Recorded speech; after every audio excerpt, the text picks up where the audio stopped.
Tangan Kapolri tampak bergetar saat berbicara di depan pers usai pertemuan dengan Presiden Jokowi.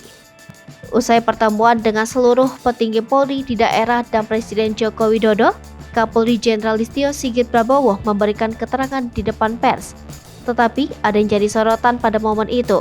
Tangan Kapolri tampak terlihat bergetar saat berbicara di depan pers. Momen itu tersorot kamera dalam tayangan di YouTube Sekretariat Presiden hari Jumat 14 Oktober 2022. Terlihat Jenderal Listio Sigit membawa buku catatan kecil berwarna hitam saat melakukan konferensi pers. Di awal pernyataannya, buku itu sedikit diangkat. Terlihat tangan Kapolri sedikit bergetar. Buku kecil itu juga tampak seringkali bergetar hingga di tengah keterangannya. Meski begitu, Jenderal Listio tampak tenang dalam pemaparannya. Untuk diketahui, setelah menerima pemaparan dari Presiden Jokowi, pihaknya tetap berkomitmen akan terus melaksanakan program Polri yang presisi. Kapolri juga sempat mengatakan bahwa Presiden juga menyentil gaya hidup polisi dan pelanggaran yang bisa menurunkan tingkat kepercayaan publik kepada Polri. Kedepannya ingin agar setiap hal yang dilakukan anggota Polri bermanfaat dan menjadi contoh yang baik bagi masyarakat.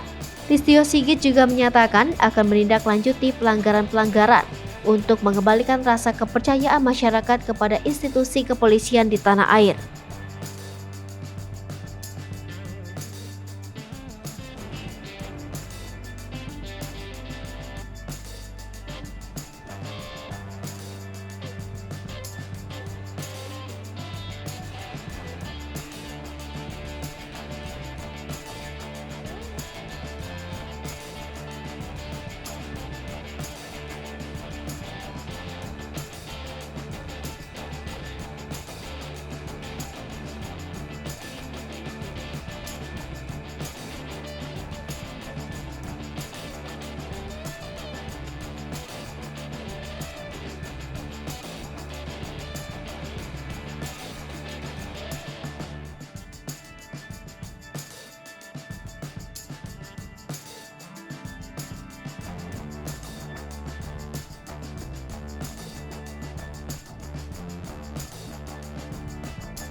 Hai pemirsa Sri Popo TV, jangan lupa komen, like, dan subscribe, serta tonton terus berita-berita terupdate lainnya ya.